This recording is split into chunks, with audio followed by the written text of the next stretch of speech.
चलिए जो अब हम पढ़ते हैं वो पढ़ते हैं कि methods of measurement of price elasticity of demand, यानी कि बेसिकली हम अपने जो है प्राइस इलास्टिसिटी ऑफ डिमांड को मेजर कैसे करेंगे, कौन कौन से मेथड है, method of measurement of price elasticity of demand, यानी कि अपने प्राइस इलास्टिसिटी ऑफ डिमांड को हम मेजर कैसे करने वाले हैं। तो देखिए जो हमारा प्राइस इलास्टिसिटी ऑफ डिमांड को जब हम मेजर करते हैं ना, तो उसके देखने के दो नजरिए हैं। ठीक है, मेजर करने के दो नजरिए हैं, ऐसे पॉइंट ऑफ व्यू है देखने का। वो है एक हमारा पॉइंट इलास्टिसिटी, पहला कौन सा है पॉइंट इलास्टिसिटी, और दूसरा कौन सा है आर्क इलास्टिसिटी। पहला है हमारा पॉइंट इलास्टिसिटी और दूसरा है हमारा आर्क इलास्टिसिटी। ठीक है, अब पॉइंट इलास्टिसिटी क्या होता है और आर्क इलास्टिसिटी क्या होता है, हम इसके बारे में बात करते हैं। इतना तो आप लोगों को क्लियर हो गया होगा कि इलास्टिसिटी ऑफ डिमांड क्या होता है या फिर प्राइस इलास्टिसिटी ऑफ डिमांड क्या होता है। ठीक है, अब यहाँ पे जो हम पढ़ने वाले हैं वो यहाँ पे हम उसके मेथड्स पढ़ने वाले हैं। ठीक है, अब मेथड्स के अंदर दो नज़रिए हैं जिस नज़रिए से हम लोग काउंट कर सकते हैं। पहला है हमारा प्राइस इलास्टिसिटी, पहला है हमारा पॉइंट इलास्टिसिटी और दूसरा है हमारा आर्क इलास्टिसिटी। पॉइंट इलास्टिसिटी में क्या होता है कि इसमें हम लोग price elasticity is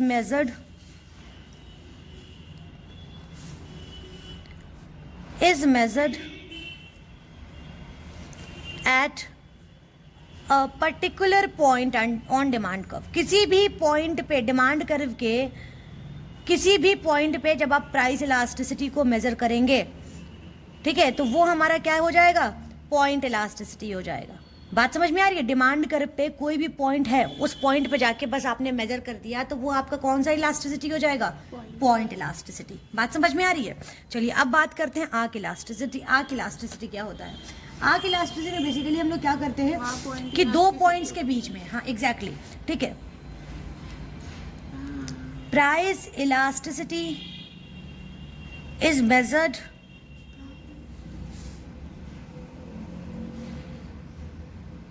between the fixed range और an arc। फॉर एग्जाम्पल दो पॉइंट है यहाँ पे, यहाँ हम डिमांड कर पे दो पॉइंट है, इनके बीच में कितनी इलास्टिसिटी है, ये हमारी आर्क इलास्टिसिटी होती है। बात समझ में आ रही है? तो दो नजरिए से बेसिकली हम लोग प्राइस इलास्टिसिटी ऑफ डिमांड को देखते हैं। बात समझ में आ रही है? अब प्राइस इलास्टिसिटी ऑफ डिमांड को हम लोग मेजर कैसे करते हैं? सिंपल सा क्वेश्चन है कि प्राइस इलास्टिसिटी ऑफ डिमांड को मेजर कैसे करते हैं। Methods of measurement, price elasticity of demand को हम लोग मेजर कैसे करेंगे, मेथड्स जो हमने जानने हैं इसके बारे में पढ़ते हैं। ठीक है, तो इसके मेथड कौन कौन से? तो इसके तीन मेथड है जो आप सभी को पता होंगे। सबसे पहला कौन सा है, कौन सा मेथड है सबसे पहला? Percentage method. भूल गए? यही मेथड से हमने ढेर सारे क्वेश्चन सॉल्व किए होंगे, भूल गए बेटा तुम लोग? कब किया है? अच्छा, डिमांड वाले क्वेश्चन उस समय जो हम लोग पढ़ रहे डिमांड इलास्टिसिटी डिमांड सीबीएसई वालों के साथ किया था सॉल्व परसेंटेज मेथड से। दूसरा जो है वो हमारा कौन सा है, टोटल एक्सपेंडिचर मेथड। ठीक है, और तीसरा हमारा कौन सा मेथड है, ज्योमेट्रिक मेथड, जिसे हम लोग पॉइंट मेथड भी बोलते हैं। तीन तरीके से हम क्या करेंगे, इलास्टिसिटी ऑफ डिमांड को मेजर करेंगे। एक बार फिर से आपको याद दिला दे, अभी जो हम पढ़ रहे हैं वो आईसीएसई के सिलेबस के अकॉर्डिंग जो है हम यहाँ पे इलास्टिसिटी ऑफ डिमांड को पढ़ रहे हैं। तो सीबीएसई वालों के लिए सिर्फ ये परसेंटेज मेथड इंपॉर्टेंट है, बाकी जो आईसीएसई वाले हैं उनके लिए percentage method as well as expenditure method और उसके साथ साथ ज्योमेट्रिक मेथड भी बहुत इंपॉर्टेंट है। ठीक है, तो चलिए अब हम पढ़ते हैं परसेंटेज मेथड। परसेंटेज मेथड क्या होता है? ठीक है, मालूम है तुम लोगों को परसेंटेज मेथड क्या होता है? परसेंटेज निकाल के कैलकुलेट करते हैं। उसके अलावा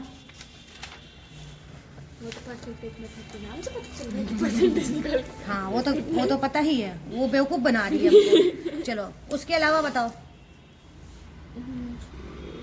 वही जैसे सप्लाई वगैरह डिमांड में निकालते थे। एग्जैक्टली। अब सबसे पहले हम लोग पढ़ने वाले हैं परसेंटेज मेथड के बारे में। ठीक है, परसेंटेज मेथड क्या होता है इसके बारे में हम लोग पढ़ने वाले हैं। तो चलिए परसेंटेज मेथड को जरा सा देख लेते हैं।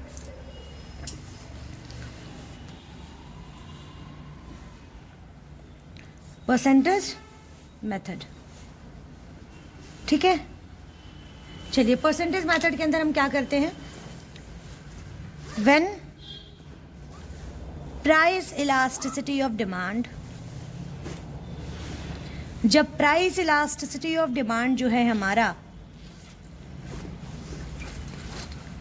इज कैलकुलेटेड, कैसे कैलकुलेट होगा, is calculated on the basis of percentage change in quantity demanded. ठीक है, percentage change in quantity demanded and percentage change in price. और परसेंटेज चेंज इन प्राइस जब होगा और क्वांटिटी डिमांडेड में जब परसेंटेज चेंज होंगे, तो उस चक्कर में जब हमारा उसको लेके जब हम अपनी उसको लेके अगर हम लोग जो है कैलकुलेट करेंगे, ठीक है, तो वो हमारा क्या कहलाएगा, क्वांटिटी डिमांडेड और प्राइस में अगर हम परसेंटेज को निकाल के जब हम कैलकुलेट करेंगे तो वो हमारे कौन से मेथड से कहलाएगा, परसेंटेज मेथड से कहलाएगा।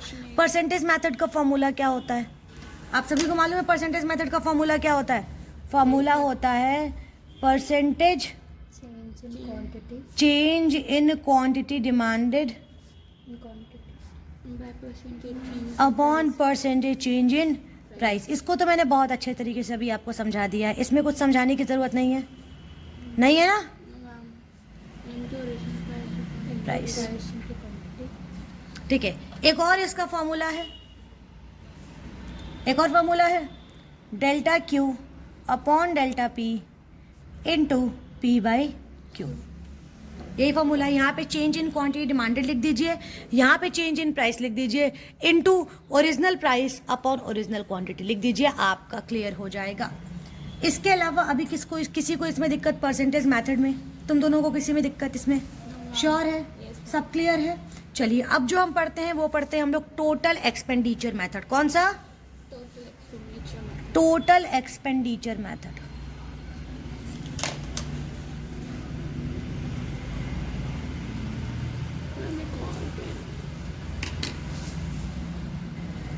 Total expenditure method. अब इस मेथड में क्या होता है कि हम लोग खर्चे को देखते हैं, हमारा खर्चा कितना है, खर्चे को देखने के बाद हम इलास्टिसिटी ऑफ डिमांड को मेजर करते हैं। बात समझ में आ रही है, खर्चा देखते हैं। तो देखिए इसमें जो होता है वो हमारे तीन होते हैं ना, इसमें कौन कौन सा, एक होता है हमारा इलास्टिक डिमांड, दूसरा होता है हमारा इनइलास्टिक डिमांड और तीसरा होता है हमारा यूनिटरी इलास्टिक डिमांड। ठीक है, तीन तरीके से जो है हम लोग निकालेंगे इसमें। बात समझ में आ रही है।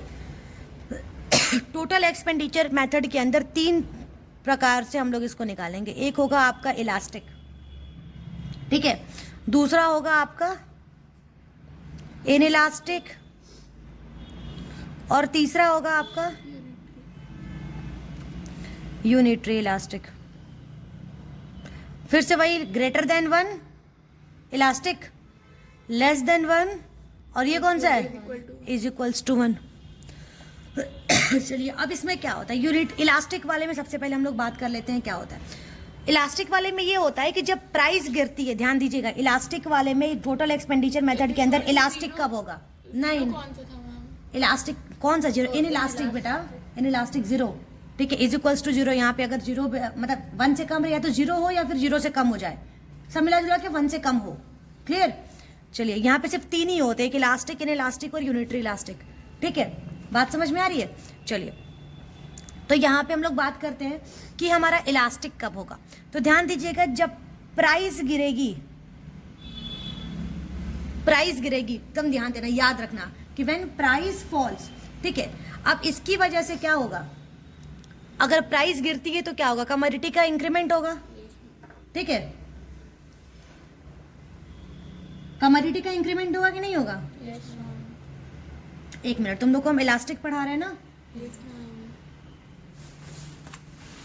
चलिए, जब प्राइस गिरेगी तो कमोडिटी का इंक्रीमेंट होगा, क्वांटिटी डिमांडेड हम क्या करेंगे, ज्यादा करेंगे, सिंपल सी बात है, हम ज्यादा करेंगे। अब जब प्राइस गिरेगी, क्वांटिटी डिमांडेड अगर हम ज्यादा करेंगे तो हमारा एक्सपेंडिचर भी ज्यादा होना चाहिए। एक्सपेंडिचर क्या होना चाहिए, ज्यादा होना चाहिए।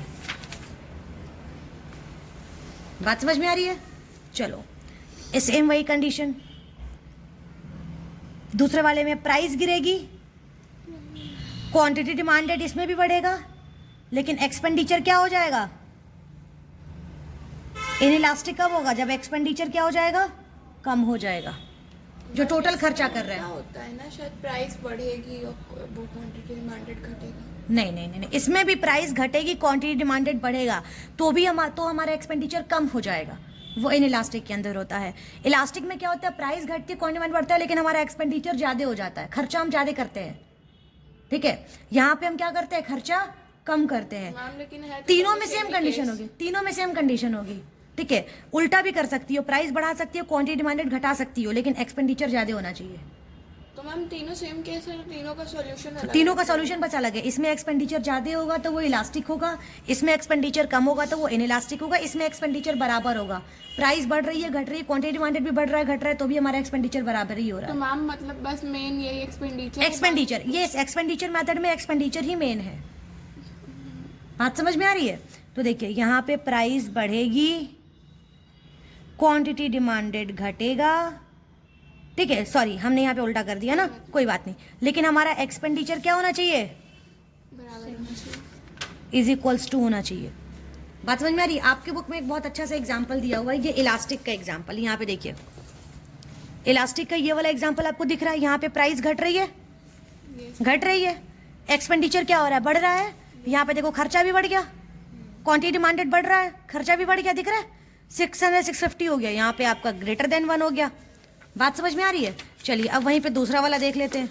यहाँ पे देखिए अगेन प्राइस घट रही है, यहाँ पे देखिए प्राइस घट रही है, क्वांटिटी डिमांडेड बढ़ रहा है, यहाँ पे लेकिन खर्चा कम हो रहा है, दिख रहा है?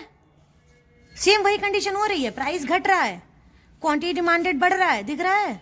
ये बढ़ रहा है, और एक्सपेंडिचर घट गया, दिख रहा है? तीसरे वाले में क्या है, तीसरा वाला भी आपको क्लियरली दिख रहा होगा। हाँ बोलिए। इसमें लेकिन जो क्वांटिटी डिमांडेड बढ़ रहा है वो अलग अलग मतलब परसेंट। हाँ अलग अलग चेंज होकर बढ़ रहा है, तो आपको ऐसे ही करना है। बात समझ में आ रही है? तीसरे वाले में आप देखिए यहाँ पे प्राइस घट रही है, क्वांटिटी डिमांडेड बढ़ रहा है, लेकिन एक्सपेंडिचर दोनों में बराबर ही है। क्लियर? तो बस आपको ये वाला जो टोटल एक्सपेंडिचर मेथड का जो ये वाला डायग्राम है, आपको इसको याद रखना है। यहाँ पे मैंने थोड़ा सा उल्टा कर दिया, यहाँ व्हाइटनर लगा लीजिएगा। प्राइस घट रही है, क्वांटिटी डिमांडेड बढ़ रहा है, और एक्सपेंडिचर जो है वो बराबर है। बस ये याद रखोगे तो टोटल एक्सपेंडिचर में तुम्हें सब कुछ याद रहेगा। ठीक है, बस ये वाला फिगर है, ये जो पॉइंट है, चीज़ें हैं जो आपको दिमाग में बैठा लेनी है। बात समझ में आ रही है?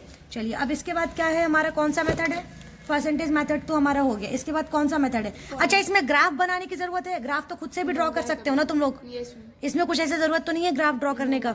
चलिए इसके बाद हमारा कौन सा है, पॉइंट मेथड। यस मैम, ये वाला ग्राफ बता दो मैम बस। कौन सा ग्राफ?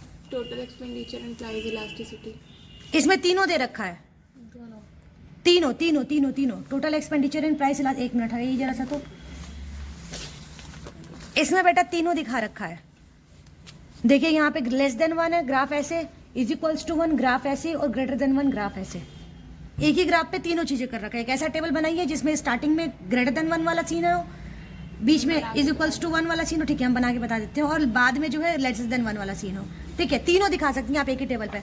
जैसे हम क्या करते थे, आप लोग को अगर याद हो तो प्राइस इलास्टिसिटी ऑफ डिमांड में जो तीनों चीजें, पांचों चीजें थी, उसको हम क्या करते थे, याद आ रहा है किसी को? किसको किसको याद है? प्राइस इलास्टिसिटी में जो है, प्राइस इलास्टिसिटी में ग्राफ कैसे बनता था, एक ऐसे बनता था, ठीक है, फिर एक ऐसे बनता था, ग्रेटर देन 1 वाला ऐसे बनता था। अभी बताते हैं, देखो एक तो इनफाइनाइट वाला ऐसे बनता था, ये बना देते थे, ठीक है। उसके बाद एक ग्रेटर देन 1 वाला ऐसे बनता था, ज्यादा जमीन लेके बनता था। यूनिटरी वाला बीच में बनता था, एकदम बनता था। लेस देन वाला एकदम ऐसे थोड़ी कम जमीन लेके बनता था। और जीरो वाला कैसे बनता था, ऐसे बनता था। याद आ रहा है नहीं, अभी भी नहीं समझ में आया। बेटा? ED इज इक्वल्स टू, अब याद करिए जरा सा, पुराना वाला याद करिए। प्राइस इलास्टिसिटी में जो डिग्रीज बताई थी मैंने, यस मैम। ठीक है, याद करिए। प्राइस इलास्टिसिटी में हमने डिग्रीज बताई थी आपको। Yes ma'am. डिग्रीज में पन्ना बुक खोल लीजिए, अभी आपको याद आ जाएगा सब कुछ। ED is equals to infinity हमने बताया था। इन्फिनिटी का ग्राफ कैसे बनता था, ऐसे बनता था, यस मैम। बनता था। फिर हमने क्या बताया था आपको, ED इज इक्वल्स टू 0। 0 बताया था। 0 का ग्राफ कैसे बनता था, ऐसे बनता था, ठीक है, फिर हमने आपको क्या बताया था, ED is equals to, ED is greater than 1। 1 का ग्राफ जमीन थोड़ा ज़्यादा लेके बनता था, ऐसे बनता था। फिर हमने आपको क्या बताया था, यहाँ पे ऐसे लाइन ड्रॉ कर लेते हैं, ठीक है। फिर हमने आपको क्या बताया था, ED इज लेस देन 1, ठीक है। लेस देन 1 यानी कि जमीन कम है, लेस है, तो जमीन कम लेके यानी कि ऐसे बनता था। और हमने क्या बताया था, ED इज इक्वल्स टू 1 बताया था। इसमें बिल्कुल बराबर बीचों बीच बनता था। हमने पांचों ग्राफ को किस पे रिप्रेजेंट कर दिया है, एक ही ग्राफ पे। देखो ये रहा हमारा ED is equals to infinity, ED is equals to infinity, ठीक है। चलिए यहाँ पे ED is equals to infinity दिखा रहा है।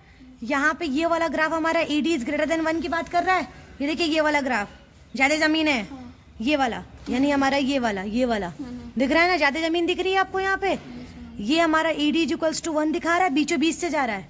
ये हमारा ED इज लेस देन 1 दिखा रहा है, और ये हमारा ED इज इक्वल्स टू 0 दिखा रहा है। 0 का ग्राफ ऐसे बनता है, हाँ 0 ग्राफ ऐसे बनता है। ये मैंने बना दिया ऐसे, दिख रहा है, ये ऐसे बना दिया मैंने। 0 वाला ग्राफ ऐसे बनता है। समझ गए मैम, लेकिन वो वाला नहीं समझे। वो वाले में क्या था, पहले 1 मिनट, वो वाले में ये था, उस वाले में अगेन 3 ग्राफ, ठीक है। 3 ग्राफ क्या था, 3 ही कंडीशन थी उसमें। एक कंडीशन थी ED इज ग्रेटर देन 1, ठीक है। दूसरी कंडीशन थी ED इज इक्वल्स टू 1, और वही EPED, elasticity of demand, price elasticity of demand होगा, ये PED कहते हैं। और फिर ED जो होगा वो लेस देन 1, यही है, ठीक है। चलिए यहाँ पे हमारा ग्रेटर देन 1 का ये वाला सीन ऐसे बनेगा, ठीक है। इज इक्वल्स टू 1 का इसमें ऐसे बनेगा, बराबर, खर्चा हमारा बराबर ही जा रहा है, ठीक है। और हमारा जब खर्चा कम हो जाएगा तो इसका ऐसे बनेगा ग्राफ। बस समझ गए। समझ में आ गया, क्लियर हो गया। चलिए आगे चले। लेकिन एक मिनट, ये ऐसे बना था तो वो भी तो ऐसे ही बना। बेटा यहाँ पे आपका खर्चा कम हो रहा है तो ये गिरेगा, ये बढ़ रहा था खर्चा हमारा, ठीक है। चलिए अब हम पढ़ते हैं point elasticity of demand, point method से पढ़ते हैं बेसिकली, ठीक है। पॉइंट मेथड से किस तरीके से हम इलास्टिसिटी ऑफ डिमांड को मेजर करने वाले हैं। तो मैंने बताया था कि डिमांड कर पे बेटा कोई भी पॉइंट रहेगा, उस पॉइंट से हमको मेजर करना है कि हमारा इलास्टिसिटी ऑफ डिमांड कितना होगा, ठीक है। तो पॉइंट मेथड से मेजर करने का जो फॉर्मूला होता है वो होता है हमारा lower segment below the point on demand curve. यानी कि मान लीजिए अगर आपका ये पॉइंट है तो इसके नीचे वाला जो सेगमेंट है पूरा का पूरा लेंगे, divided by upper segment above the point on demand curve, ठीक है। यहाँ पे मैंने डिमांड कर्व पूरा नहीं लिखा है, ठीक है। यहाँ पे देख लीजिए इसका अपर सेगमेंट यानी यहाँ से ये इतना, ठीक है। फॉर एग्जांपल मान लीजिए ये O है, ये M है और ये N है, ठीक है। और मान लीजिए ये P है, तो इसका फॉर्मूला क्या होगा, PM डिवाइडेड बाय PN, यही होगा ना, यही होगा कि नहीं होगा, इस वाले का होगा। तो यही इसी तरीके से हम लोग क्या करेंगे, अपना पॉइंट इलास्टिसिटी ऑफ डिमांड निकालेंगे। बात समझ में आ रहा है, क्लियर हुआ कि नहीं भाव्या? चलिए पॉइंट इलास्टिसिटी ऑफ डिमांड निकालेंगे। अब हमारे डिफरेंट पॉइंट्स हैं यहाँ पे बुक में आपको दिख रहे हैं, और डिफरेंट पॉइंट्स पे डिफरेंट इलास्टिसिटी ऑफ डिमांड निकल गई है। यहाँ पे देख लीजिए, यहाँ पे lower segment upon upper segment हो गया, अपर सेगमेंट में तो कुछ है ही नहीं है, ठीक है। यहाँ पे भी lower segment upon upper segment हो गया होगा, यहाँ पे भी lower segment upon upper segment, तो इसमें बराबर आया है, दोनों बराबर है। यहाँ पे lower segment upon upper segment, यहाँ पे ऊपर वाला कम है नीचे वाला ज़्यादा है, तो ऑब्वियस बात है 0 से कम ही आंसर आएगा। यहाँ पे तो बिल्कुल 0 ही आना है, आपको तो पता ही है, इसमें तो कुछ पूछना है नहीं। क्लियर? हाँ पूछिए यशी, क्या पूछ रही थी आप? लो क्लियर हो गया कन्फ्यूज़न, इसीलिए कहते हैं पूरा टॉपिक पढ़ लीजिए फिर कन्फ्यूज़न। चलिए कहाँ पॉइंट है, elasticity on a straight line demand curve. अब इसमें बोल रहा है पॉइंट इलास्टिसिटी डिमांड में कि इसमें जो है स्ट्रेट लाइन डिमांड कर्व में इलास्टिसिटी क्या होगी और नॉन लीनियर डिमांड कर्व में हमारी इलास्टिसिटी क्या होगी। तो स्ट्रेट लाइन में तो मैंने आपको ये वाला बता दिया, ठीक है। और नॉन लीनियर लाइन में जैसे ये यहाँ पे आपको दिख रहा होगा, ये रहा हमारा, ठीक है। 1 मिनट में दिखा देती हूँ अच्छे से, ये दिख रहा है, ठीक है। यहाँ पे हमारा सेम वही चीज़, lower segment divided by upper segment, ऐसे कर लेंगे, आ जाएगा हमारा आंसर। कर्व को स्ट्रेट लाइन में पहले डिवाइड किया, हाँ उसके बाद कर देना है। बात समझ में आ गया, कुछ है नहीं इसमें, क्लियर, खत्म चैप्टर, न्यूमेरिकल प्रॉब्लम्स आ गए। न्यूमेरिकल तो आप लोग को अलग से सॉल्व कराते हैं हम। अब यहाँ पे हम पढ़ते हैं factors affecting price elasticity of demand, यानी कि कौन कौन से फैक्टर्स जो हैं वो प्राइस इलास्टिसिटी ऑफ डिमांड को अफेक्ट करते हैं। हम लोग बेसिकली अब इनके बारे में जानने वाले हैं। ठीक है, चलिए शुरू करें। कौन कौन से फैक्टर्स हमारे प्राइस इलास्टिसिटी ऑफ डिमांड को अफेक्ट करते हैं इसके बारे में पढ़ते हैं। ये पॉइंट मेथड तो क्लियर हो गया ना आई थिंक। चलिए अब हम पढ़ते हैं यहाँ पे factors affecting price elasticity of demand. कौन कौन से फैक्टर्स जो हैं वो प्राइस इलास्टिसिटी ऑफ डिमांड को अफेक्ट करते हैं इसके बारे में पढ़ते हैं। Factors affecting price elasticity of demand. कौन कौन से factors price elasticity of demand को अफेक्ट करते हैं इसके बारे में।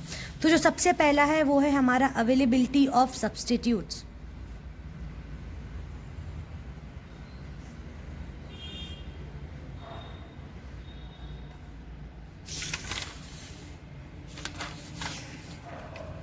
देखिए सब्स्टिट्यूट की अवेलेबिलिटी, अब कैसे भैया कैसे ये डिमांड पे असर, प्राइस इलास्टिसिटी ऑफ डिमांड पे असर करेगा। तो देखिए जिस भी कमोडिटी के जो सब्स्टिट्यूट हैं, ध्यान दीजिएगा, जिस भी कमोडिटी के जो सब्स्टिट्यूट हैं अगर वो अवेलेबल हैं, बहुत सारे ऑप्शंस अगर अवेलेबल हैं, तो उस कमोडिटी की जो डिमांड होगी वो इलास्टिक इन नेचर होगी। कैसी होगी?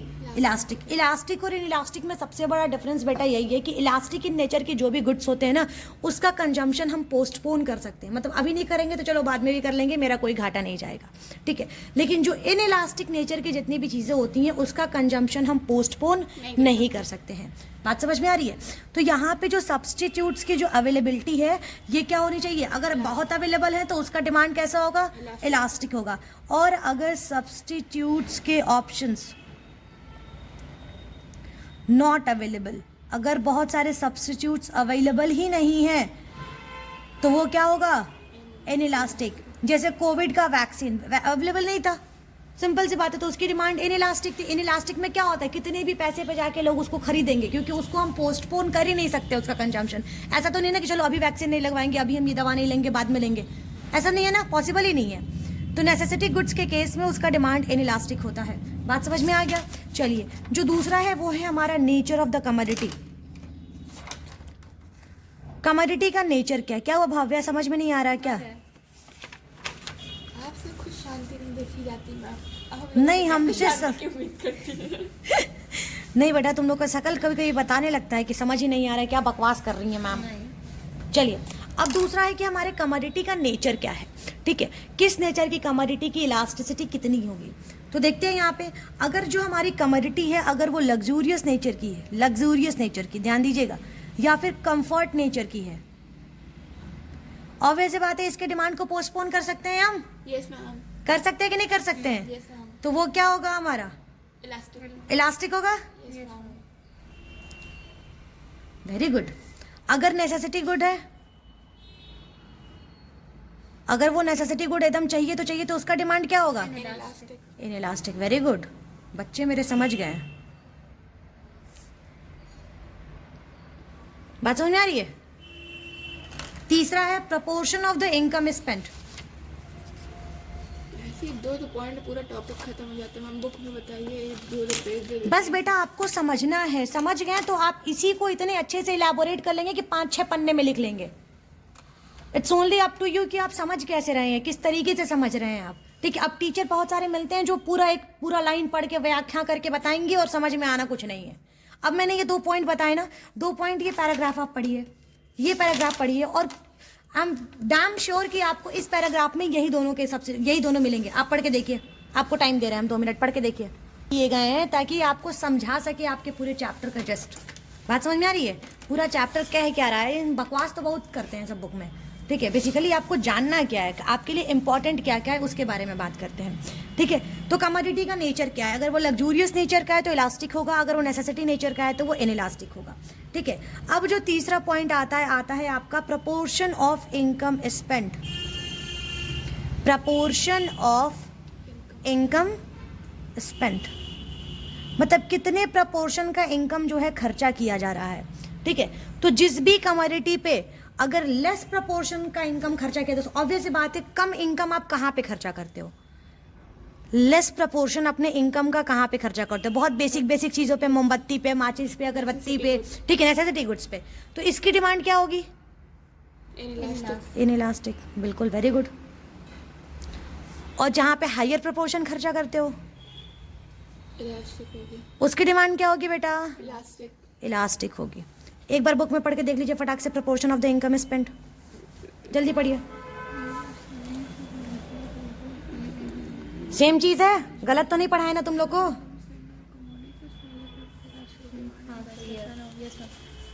वही चीज है। चलिए आगे चले। Yes sir. इसके बाद है the number of uses of a commodity.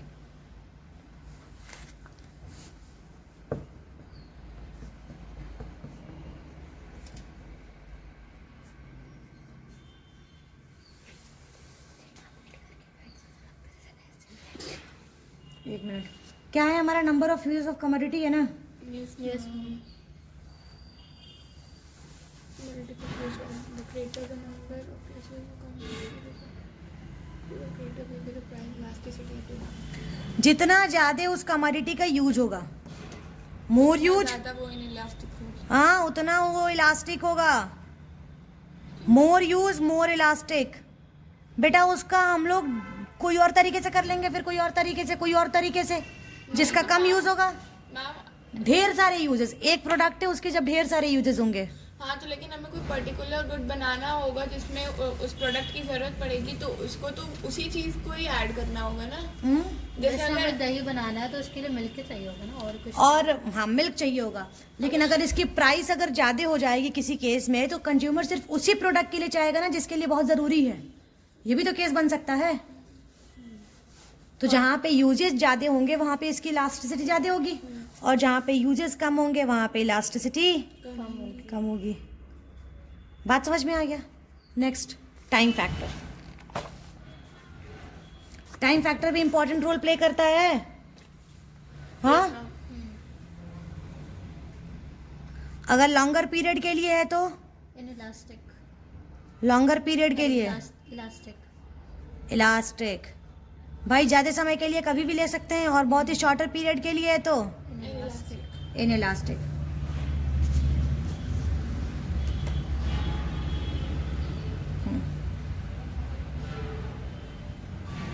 Good. कभी कभी हम भी कंफ्यूज जाते हैं तुम लोग को देख के। चलो, इलास्टिक और दूसरा इनइलास्टिक। क्लियर?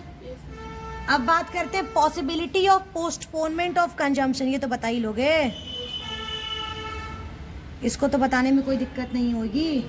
हाँ, नहीं मैम, पोस्टपोन हो सकता है तो इलास्टिक नहीं हो सकता, तो इनइलास्टिक। पोस्टपोनमेंट ऑफ कंजम्पशन, ठीक है। अगर पॉसिबिलिटी है कंजम्पशन के पोस्टपोनमेंट की, अगर पोस्टपोन हो सकता है तो वो क्या होगा? इलास्टिक। अगर नॉट पोस्टपोन इनइलास्टिक। तो वो क्या होगा? इनइलास्टिक। ठीक है, एक होगा इलास्टिक और दूसरा होगा इनइलास्टिक। इनइलास्टिक। चलिए नेक्स्ट क्या है? Price range.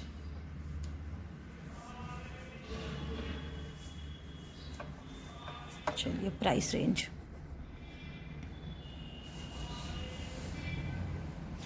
अगर किसी भी प्रोडक्ट का प्राइस बहुत ज़्यादा है, वेरी हाई वेरी लो। या फिर वेरी लो है, इसका मतलब कि बहुत ज़रूरी है वो चीज़ें, यस मैम। तो उसका डिमांड क्या होगा?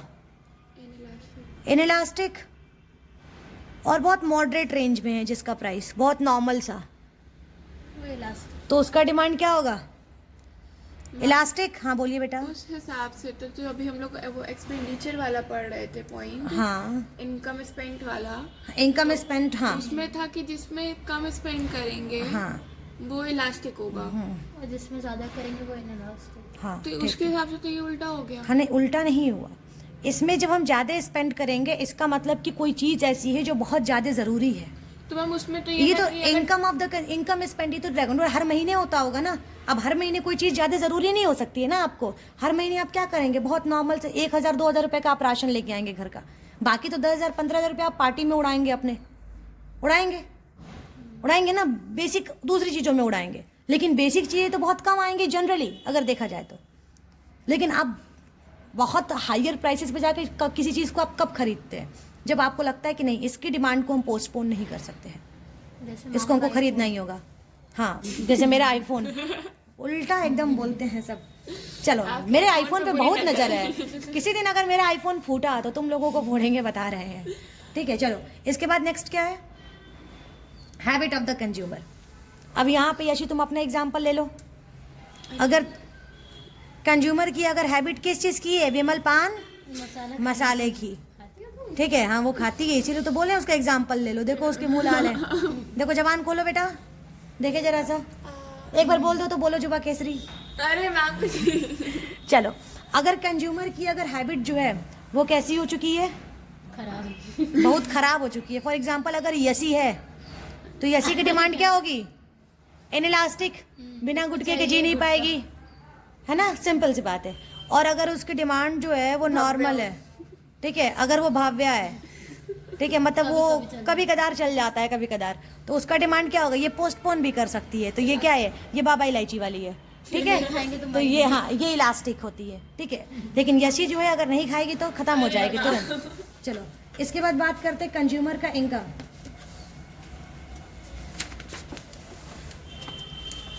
ठीक है, कंज्यूमर के इनकम की बात करते हैं यहाँ पे, ठीक है। तो देखिए, कंज्यूमर के इनकम की बात करते हैं यहाँ पे, income of the consumer.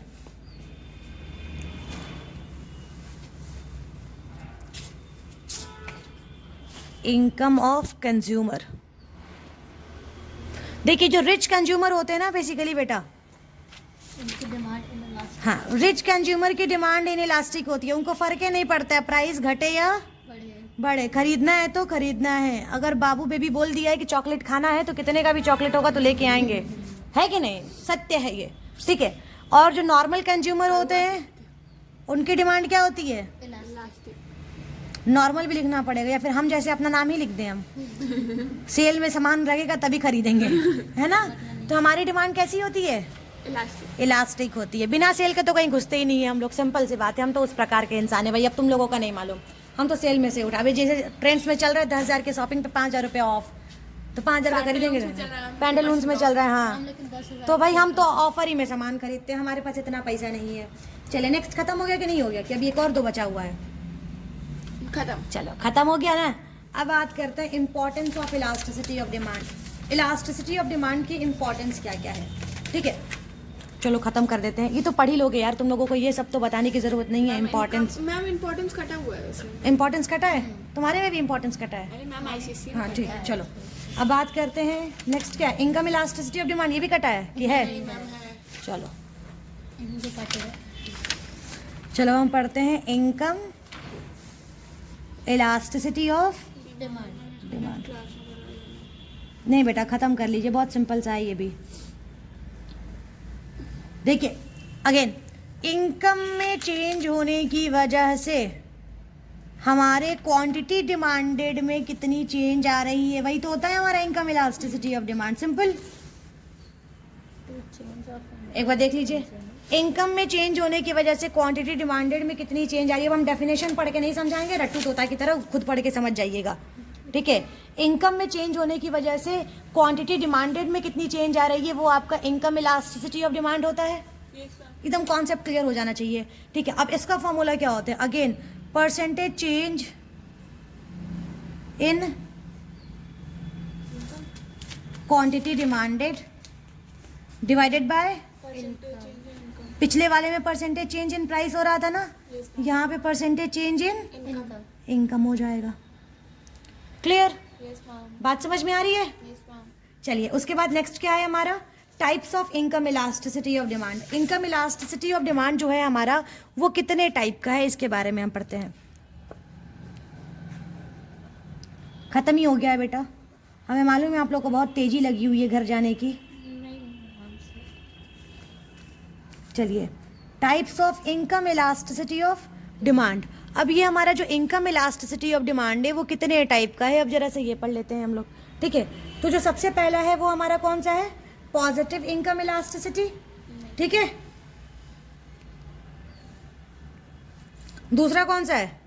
Negative. चलिए पहला है हमारा कौन सा? Positive income elasticity.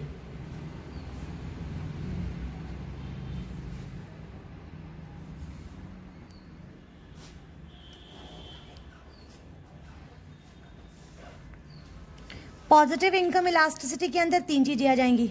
कौन कौन सा? एक आ जाएगा आपका इनकम इलास्टिक, पॉजिटिव, और दूसरा आ जाएगा इनकम इनइलास्टिक, ठीक है। और तीसरा कौन सा आ जाएगा? Unitary income elastic. Unitary income inelastic. Elastic है। ठीक है दीदी, माफ कर दीजिए, हमको गलत बोल दिए हम, ठीक है। 3 तरीके से आ जाएगा। सबसे पहले हम लोग बात करते हैं पॉजिटिव इनकम इलास्टिसिटी क्या होता है, ठीक है। जहाँ पे percentage change in quantity demanded is more than percentage change in income, वहाँ पे हमारा पॉजिटिव इनकम इलास्टिसिटी होता है, ठीक है। अब बात करते हैं पॉजिटिव इनकम इलास्टिसिटी के अंदर 3 चीजें आती हैं। एक आता है आपका इनकम इलास्टिक, दूसरा आता है आपका इनकम इन इलास्टिक, और तीसरा आता है आपका यूनिटरी इनकम इलास्टिक, ठीक है। सबसे पहले हम इनकम इलास्टिक की बात करते हैं। क्या होता है? If the percentage change in quantity व quantity is greater than percentage change in income, अगर क्वांटिटी डिमांडेड जो है वो उसमें ज़्यादा परसेंटेज का चेंज हो रहा है, ठीक है, as compare to percentage change in income, तो वहाँ पे हमारा इनकम इलास्टिक होगा। बात समझ में आ रही है, ठीक है। अब दूसरा क्या है हमारा? Income in elastic. Income in elastic कब होगा? जब quantity percentage change in quantity demanded is less than percentage change in income. बात समझ में आ रही है? यानी कि इनकम का परसेंटेज चेंज ज़्यादा होगा और क्वांटिटी डिमांडेड का परसेंटेज चेंज जो होगा वो कम होगा। ये क्लियर हो गया? यूनिटरी तो आपको पता है, ये बताने की ज़रूरत ही नहीं है। Percentage change in quantity demanded is equals to percentage change in income. याद होगा ये? Yes ma'am. पॉजिटिव वाले में भी क्या था हम लिखते थे? फटाक से देखिए क्या पॉजिटिव वाले में क्या था? पॉजिटिव वाले में बस यही, जब ज़्यादा चेंज हो, नॉर्मल के केस में बस जब ज़्यादा चेंज हो, पॉजिटिवली चेंज हो, मतलब बेसिकली क्या हो कि क्वांटिटी डिमांडेड जो है हमारे उसमें कुछ पॉजिटिवली चेंज हो, निगेटिव में ना जाए डायरेक्टली, पॉजिटिवली चेंज हो।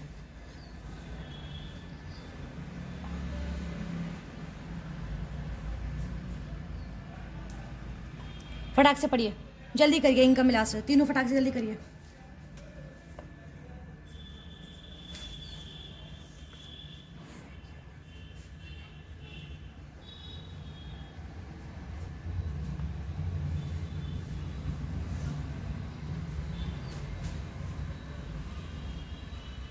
चलिए, तो हो गया हमारा पॉजिटिवली इनकम इलास्टिसिटी।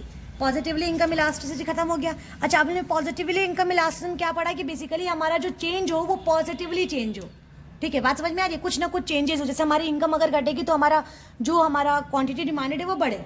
बात समझ में आ रही है? तो ये हमारा पॉजिटिवली चेंज आ गया, ठीक है। अब हम लोग बात करते हैं निगेटिवली चेंज, ठीक है। Negatively change elasticity. एक तो तुम लोग हमको रंगीन पेन दे दिए हो, उसी में हम कंफ्यूज रहे कि कौन से वाले रंगीन पेन से हम लिखें। चलो, दूसरा वाला है हमारा निगेटिवली चेंज्ड इलास्टिसिटी। अब इसके अंदर क्या होता है?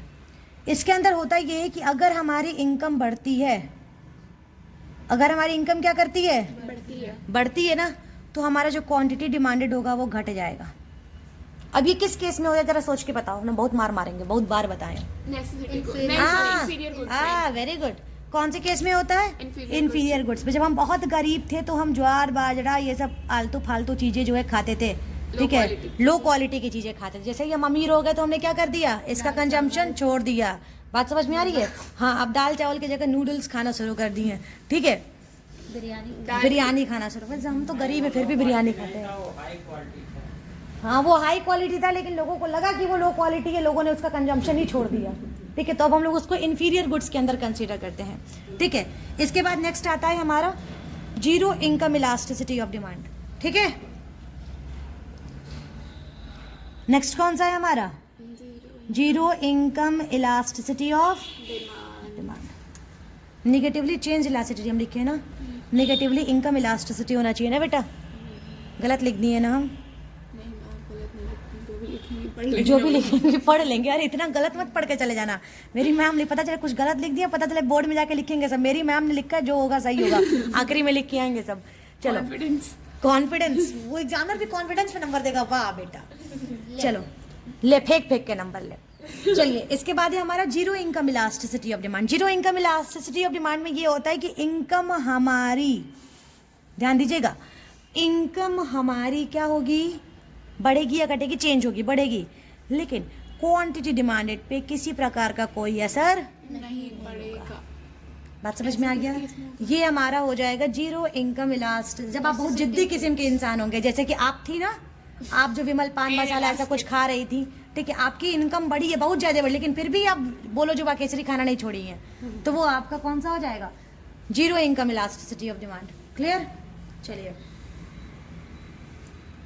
अब इसके बाद आता है हमारा क्रॉस इलास्टिसिटी ऑफ डिमांड। बस लास्ट है, इसको भी कर ही लेते हैं, ठीक है।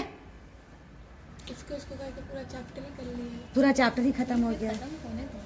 आज ये चैप्टर खत्म हो जाएगा बेटा, टेंशन खत्म, ठीक है ना। Cross elasticity of demand. Ma'am पूरे पेज अपने ब्लैक कर दिया, कुछ रंग लाइए पेज Just like में। the future. ये हमारा, इसमें हमारा भविष्य दिख रहा है। देखो इसमें हम फ्यूचर लिख रहे हैं, तुम लोग मेरा दिमाग इधर से उधर कर देते हो। हाँ चलो पढ़ते हैं हम cross elasticity of demand. Cross elasticity of demand क्या है, देखो रंगीन इंसान। चलो पहला है, अरे हाँ, इतनी अच्छी पेन है। चलो पहला कौन सा है इसमें, पॉजिटिवली। अच्छा cross elasticity of demand explain करने की जरूरत है कि पता है तुम लोगों को। रिलेटेड गुड्स के प्राइस में चेंज होने की वजह से क्वांटिटी डिमांडेड में जो चेंज होता है वो हमारा क्रॉस इलास्टिसिटी ऑफ डिमांड होता है। एक्सप्लेन कर दें, यस मैम।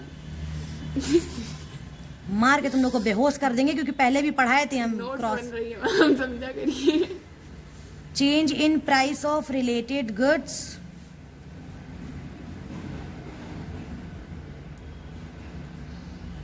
ठीक है, ड्यू टू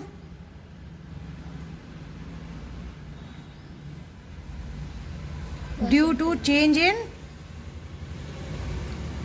अरे यार सॉरी उल्टा हम लिख रहे हैं बेटा, अरे मैम Sorry, बहुत sorry, गड़बड़ sorry, कर sorry. दिया आपने। चलो जगह पे जाके इसको इरेज कर लेना, ठीक है। चेंज इन क्वांटिटी डिमांडेड, अभी तक मेरे दिमाग में अभी तक चल रहा है इनकम इलास्टिसिटी ऑफ डिमांड। से मार्क सोच रहे हैं कब से, मार्क में चेंज इन क्वांटिटी डिमांडेड, ठीक है, ड्यू टू आया नहीं तो अपने अभी से देखने लगी। Due to change in what, change in price of related goods. Ma'am substitute goods नहीं होगा। हाँ हो सकता है, वो भी रिलेटेड गुड्स के अंदर ही तो आते हैं बेटा, ठीक है। रिलेटेड गुड्स में प्राइस के चेंज होने की वजह से क्वांटिटी डिमांडेड में चेंज जो होगा वो हमारा कौन सा होगा, क्रॉस इलास्टिसिटी ऑफ डिमांड होगा। ये मेरे कुछ बेवकूफ बच्चों की वजह से ऐसा कुछ हो गया है। अरे मैम इसको कहते हैं अपनी गलती दूसरे पे थोपना। ये मेरे बेवकूफ बच्चे हैं, कुछ इनकी वजह से हो गया है। अरे चलिए मैम, बस करिए। चलिए, change in quantity demanded due to change in the price of related goods, समझ में आ गया। यस मैम, चलिए क्लियर हो गया। Yes ma'am. इसको एकदम अच्छे से हो जाएगा कि नहीं हो जाएगा। अब इसमें 3 प्रकार के होते हैं। पहला कौन सा होता है, वहाँ दूसरे पेज में आ गए। वहां तुम लोगों को ना, मार्क में कर देना। चलो इसका फॉर्मूला क्या होगा, percentage change in the quantity demanded of commodity x,